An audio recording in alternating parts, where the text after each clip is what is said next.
पुष्पबहो विदराले शुगद सर्वे मरमदादिने जातीसी पिया दिना पूजनाईन विदकी श्री राष्ट्रमदिना पूजनाईन विदकी श्री सुंदर सन्ना पूजनाईन विदकी फेर फेर मूल स्वरूप दिमेली दे जो कोई वासना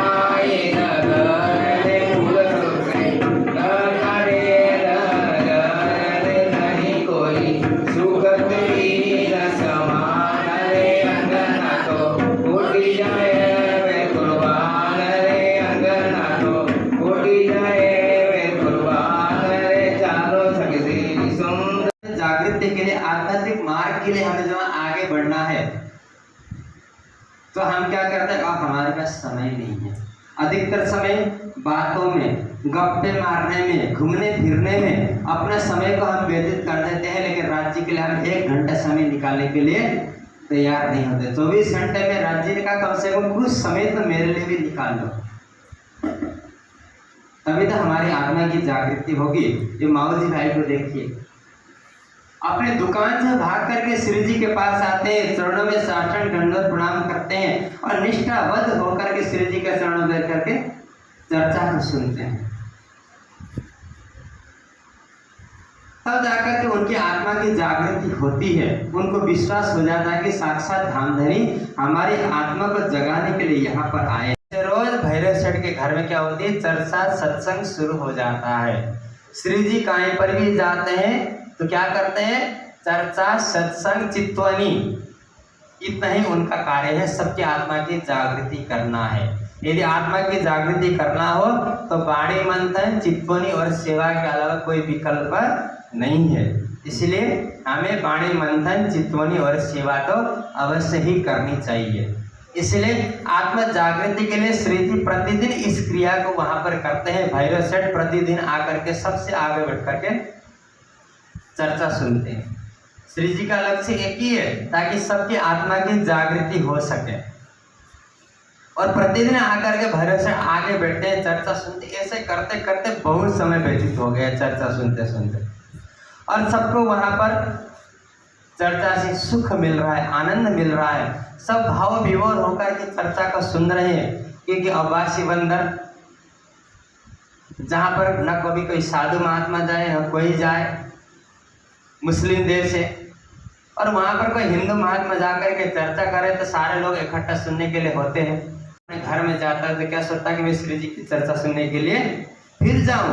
एक जाता है तो 2-4 को और को लेकर के आते। ऐसे करते करते वहाँ पर बहुत सारे सुंदर साध हो जाते हैं। फिर होने लगी चर्चा, बखत भयो लेता, फिर कीर्तन करने लगे, भय मगन ब्रज के खेल। अब वहाँ पर श्री जी ब्रज रास के द्वारा चर्चा को सुनाते हैं। हम परम धाम से कैसे आए, ब्रज रास में हमने 11 साल 52 दिन कैसे लीला की, अखंड के अंदर हमने योग माया किस प्रकार से लीला की, और सारे लीला को वहाँ पर बन करके सभी सुंदरता को सुनाते हैं। एकादशी सब सुनते हैं। अपने घर में जाता है तो क्या सोचता है कि मैं श्री जी की चर्चा सुनने के लिए फिर जाऊं। एक जाता है तो 2-4 को और को लेकर के आते। ऐसे करते करते वहाँ पर बहुत सारे सुंदर साध हो जाते हैं। फिर होने लगी चर्चा, बखत भयो लेता, फिर कीर्तन करने लगे, भय मगन ब्रज के खेल। अब वहाँ पर श्री जी ब्रज रास के द्वारा चर्चा को सुनाते हैं। हम परम धाम से कैसे आए,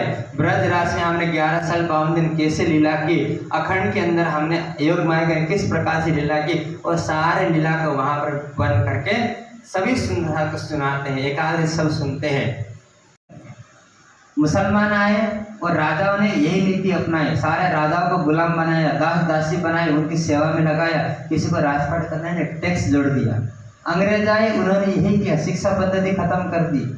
तक्षशिला में जितने पुस्तकें थे सब जला दिया। 6 महीने तक वहाँ पर आग जलती रही। हमारे सारे धर्मशास्त्र को जला दिया, ताकि हिंदू उसको पढ़े नहीं, समझे नहीं, वो कंगाल बन करके बैठे रहे, अज्ञानता में पड़े रहे। और ईस्ट इंडिया कंपनी आई, सारी अपनी कंपनियों को फैलाया और सारे हिंदुस्तान की संपत्ति लेकर अपने देश को चलाएगा। हमारे लिए कुछ बचा नहीं बचा। इसीलिए बिहारी जी सोचते हैं कि यदि मेरा जी रास्ते से हट जाए तो मेरे गादी का महत्व बना रहेगा। यदि ये प्रचार प्रसार करते रहेंगे तो सुंदर सा ज्ञान के प्रकाश में बढ़ेंगे, सब श्री जी के पीछे भागते रहेंगे, मेराज के पीछे भागते रहेंगे, तो मेरा गादी का महत्व नहीं रहेगा, कोई भी जामनगर आने के लिए तैयार नहीं होगा। इस कारण से ऐसी नीति अपना करके उन्होंने वहाँ पर जा करके चुगली कर दी और वहाँ पर बेवभाव रखता था। और जब उनकी मार्ग से दूर करना चाहिए, इस कारण से उन्होंने वहाँ पर ये कदम उठाया। अब जब नाव पर श्री जी चढ़ते हैं और श्री जी सब सुंदर साथ को चढ़ा करके सबसे बाद में श्री जी वहाँ पर नाव पर चढ़ते हैं। जैसे श्री जी नाव पर चढ़ते हैं, बाईजराज जी को भी चढ़ा देते हैं, सब सुंदर से वहाँ पर बैठ जाते हैं। और वहाँ पर जैसे ही श्री जी चढ़ने के लिए प्रयास करते हैं, श्री जी को छींक आ जाती है। इतने समय पर जैसे ही श्री जी अपने संतुलित को बनाते हैं, तब तक नाव समुद्र के बीच मार्ग पर चला जाता है। तो श्री जी सोचते हैं कि अब मैं पैदल मार्ग होकर के जाऊंगा। और इस प्रकार से वहां पर यदि नाव में जाते तो राजा उनको पकड़ सकता था, क्योंकि उनको पहचान लेता था। बाईजराज जी को राजा नहीं पहचानता था, इसलिए श्री जी वहां से पैदल मार्ग से होकर के आगे बढ़ते हैं। अब इस प्रकार से हमारे मन में प्रश्न हो सकता है कि छींक आने से कोई अशुभ घटना हो सकता है या नहीं हो सकता है? क्योंकि सोचते हैं ना, कोई छींक आ जाए तो किसी कार्य को नहीं करना चाहिए, ऐसा नहीं है। छींक आने से सारे शरीर का संतुलन बिगड़ता है, तो 5 से 10 सेकंड का समय लगता है अपने शरीर को स्थिर करने के लिए। यदि छींक आने पर कोई कार्य नहीं होता है, थोड़ी देर के लिए हम अपने आँख को बंद करते हैं, अपने श्वास को रोक लेते हैं, अपने शरीर को केंद्रित करने के लिए कुछ समय का समय लग सकता है। इतने समय तक हम स्थिर होकर के बैठेंगे, इतने समय पर हमारे शरीर से कोई क्रिया नहीं होती। छींक आने से कोई अशुभ घटना नहीं होती है। छींक आने से शरीर के जो अंदर की जो गंदगी होते हैं, जो रोग होते हैं, वो शरीर से बाहर निकल सकता है। उसमें शकुन और अपशकुन का उसमें कोई महत्व नहीं है।